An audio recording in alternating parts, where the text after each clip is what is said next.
മുഖ്യമന്ത്രിയായുള്ള കൂടിക്കാഴ്ചയ്ക്കായിട്ട് KSU നേതൃത്വം എത്തുകയാണ്. Aloysius സേവിയറിനെ ദൃശ്യങ്ങളിൽ കാണാം. KSU പ്രസിഡന്റും മുഖ്യമന്ത്രിയും തമ്മിലുള്ള കൂടിക്കാഴ്ച നടക്കാൻ പോവുകയാണ്. കേരളം ഇത്ര ദിവസം ചർച്ച ചെയ്ത ആ കൂടിക്കാഴ്ചയ്ക്ക് അവസരമൊരുങ്ങിയതാണ്. അപ്പോൾ പ്രധാനപ്പെട്ട കൂടിക്കാഴ്ച നടക്കുന്നു. പ്ലീഡർ നിയമന വിവാദം ആളിക്കത്തുമ്പോൾ അതിൽ KSU ഉന്നയിച്ചിട്ടുള്ള കാര്യങ്ങൾ, KSUവിന്റെ നിലപാട് മുഖ്യമന്ത്രിയോട് പങ്കുവയ്ക്കാനുള്ള കൂടിക്കാഴ്ച നടക്കാൻ പോവുകയാണ്. റോഷിബാൽ ചേരുന്നു. റോഷിബാൽ, അലോഷിയും KSU നേതാക്കളും എത്തിയല്ലേ?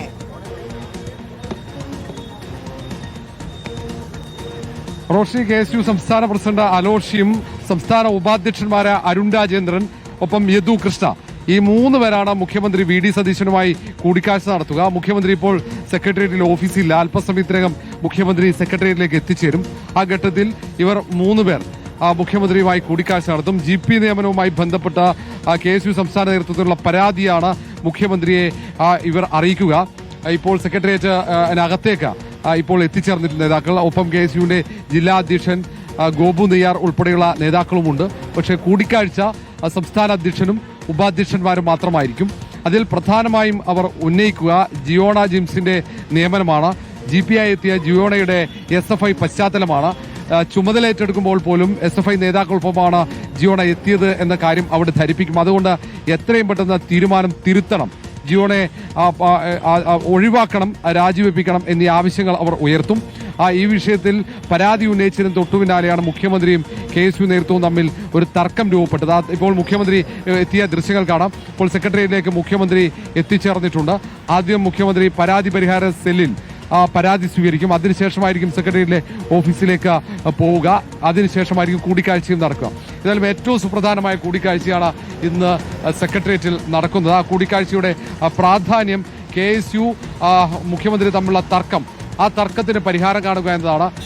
KPCC അധ്യക്ഷൻ സണ്ണി ജോസഫിന്റെ ഇടപെടലിനെ തുടർന്നാണ് മുഖ്യമന്ത്രി VD സതീശൻ KSU സംസ്ഥാന അധ്യക്ഷൻ അലോഷ്യസ് സേവിയറിന് സന്ദർശനാനുമതി നൽകിയത്. നേരത്തെ സന്ദർശനാനുമതി ചോദിച്ചെങ്കിലും മുഖ്യമന്ത്രിയുടെ ഓഫീസ് നിരാകരിച്ചു. അത് വലിയ ചർച്ചയായി. അത് തർക്കത്തിലേക്ക് കാര്യങ്ങൾ നീങ്ങി. KSU നേതൃത്വമാണെങ്കിൽ നിലപാടിൽ ഉറച്ചു നിൽക്കുന്നു.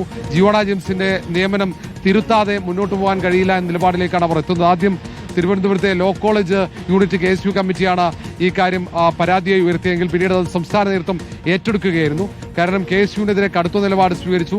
അവിടെ പ്രവർത്തന സ്വാതന്ത്ര്യം പോലും നിഷേധിക്കാൻ മുന്നിൽ നിന്നയാളാണ് ജിയോണ ജെയിംസ് എന്ന ആക്ഷേപമാണ് KSU നേതൃത്വം ഉയർത്തുന്നത്. അങ്ങനെയുള്ള ജിയോണയെ UDF സർക്കാരിന്റെ കാലത്ത് ഗവൺമെന്റ് പ്ലീഡറായി നിയമിക്കുന്നത് അംഗീകരിക്കാൻ കഴിയില്ല എന്ന നിലപാടിലേക്ക് KSU നേതൃത്വം എത്തിയിരിക്കുന്നു.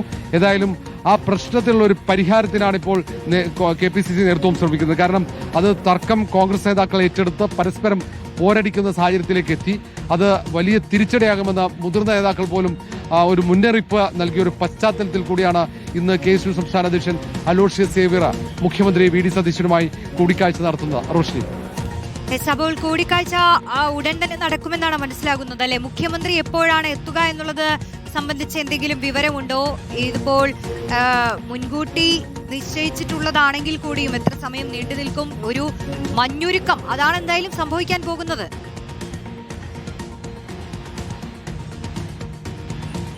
റോഷ്നി, GP നിയമനവുമായി ബന്ധപ്പെട്ട KSU സംസ്ഥാന നേതൃത്വം സ്വീകരിച്ച നിലപാടിൽ നിന്നും അണിവിടെ പിന്നോട്ട് പോകില്ല എന്നാണ് നേതാക്കൾ നമുക്ക് മനസ്സിലാക്കാൻ കഴിഞ്ഞത്. ജിയോണ ജെയിംസിന്റെ നിയമനം അത് പിൻവലിക്കണം, അവിടെ തിരുത്തൽ വേണം എന്ന ആവശ്യമാണ് അവർ ഉയർത്തുക. ഇത് സംബന്ധിച്ച് ഏറ്റവും സുപ്രധാനമായ ചില രേഖകൾ കൂടി KSU സംസ്ഥാന നേതൃത്വം മുഖ്യമന്ത്രി കൈമാറുന്നുണ്ട്.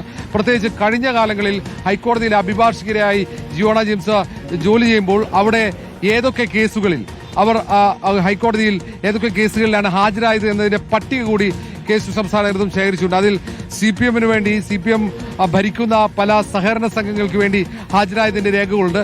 കോൺഗ്രസ് ഭരിക്കുന്ന സഹകരണ സംഘങ്ങൾക്കെതിരെ CPM നൽകിയ പരാതിയിൽ ഹൈക്കോടതിയിൽ ആ പരാതിക്കാർക്ക് വേണ്ടി കേസിൽ ഹാജരായതുണ്ട്. അങ്ങനെ CPM പശ്ചാത്തലമുള്ള CPM-മായി ബന്ധപ്പെട്ട സ്ഥാപനങ്ങൾ, CPM പ്രവർത്തകർക്ക് വേണ്ടിയൊക്കെ കഴിഞ്ഞ കാലങ്ങളിൽ 2025 അവസാനം വരെ ഹാജരായ കേസുകളുടെ പട്ടികയാണ് ഇപ്പോൾ KSU സംസ്ഥാന നേതൃത്വം മുഖ്യമന്ത്രിക്ക് കൈമാറുക. അതിനൊപ്പം തന്നെ ഗവൺമെന്റ് ലീഡറായി നിയമനം ലഭിച്ച ജിയോളജി അവിടെ AGയുടെ മുന്നിലാണ് ചുമതലയേൽക്കുന്നത്. ആ ചുമതലയേൽക്കുമ്പോൾ അവിടെ എത്തിയ SFI നേതാക്കൾ കൂടി ആ ചിത്രത്തിലുണ്ട്, ചുമതലയേറ്റെടുക്കുന്ന ആ ചിത്രത്തിലുണ്ട്. ആ ചിത്രം കൂടി അവർ മുഖ്യമന്ത്രിക്ക് മുന്നിലേക്ക് എത്തിക്കുന്നുണ്ട്. അതിലൂടെ അവർ ഉദ്ദേശിക്കുന്നത് ഇപ്പോഴും CPM-വുമായി ആത്മബന്ധം കാത്തു സൂക്ഷിക്കുകയാണ് ജിയോണ ജെയിംസ്. അങ്ങനെയുള്ള CPM പശ്ചാത്തലമുള്ള CPM-വുമായി ആത്മബന്ധം കാത്തു സൂക്ഷിക്കുന്ന ജിയോണ ജെയിംസിന്റെ നിയമനം അത് തെറ്റാണ് എന്ന നിലപാടിൽ KSU ഉറച്ചു നിൽക്കും. അതിൽ തിരുത്തൽ വരുത്തണം മുഖ്യമന്ത്രി, സർക്കാർ തിരുത്തണം എന്ന നിലപാടിലേക്കാണ് എത്തുക. പക്ഷേ അതൊരു പരസ്യമായ തർക്കത്തിലേക്ക് പോകുന്നില്ല എന്ന് മാത്രമാണ്. കാരണം KPCC നേതൃത്വം ഇക്കാര്യത്തിൽ ശക്തമായ നിർദ്ദേശം KSU സംസ്ഥാന നേതൃത്വത്തിനും കോൺഗ്രസിലെ പ്രധാനപ്പെട്ട നേതാക്കൾക്കും നൽകിയതാണ്. മുഖ്യമന്ത്രി KSU തർക്കത്തിൽ പക്ഷം പിടിക്കരുത്, പരസ്യമായ പ്രതികരണം പാടില്ല. കാരണം അത് സർക്കാർ ഏതാണ്ട് 2 മാസമായിട്ടേ ചുമതല ഏറ്റെടുത്തിട്ട് ആ സർക്കാരിന്റെ പ്രതിച്ഛായക്ക് മങ്ങലേൽപ്പിക്കും അത്തരം പ്രതികരണങ്ങൾ എന്നതാണ്. അതുകൊണ്ടാണ് പ്രതികരണങ്ങൾ നിയന്ത്രിച്ചിരിക്കുന്നത്. ഒരുപക്ഷെ ഈ കൂടിക്കാഴ്ച ശേഷം സംസ്ഥാന അധ്യക്ഷൻ അലോഷ്യസ് സേവ്യറും ഉപാധ്യക്ഷന്മാരായ അരുൺ രാജേന്ദ്രൻ, യദു കൃഷ്ണ ഈ 3 പേരും മാധ്യമങ്ങളെ കാണുമെന്നാണ് അറിയിച്ചിരിക്കുന്നത്. ശരി, ആ റോഷിപാലാണ് വിവരങ്ങൾ നൽകിക്കൊണ്ടിരിക്കുന്നത്. കൂടുതൽ വിവരങ്ങളിലേക്ക് നമുക്ക് എത്താം.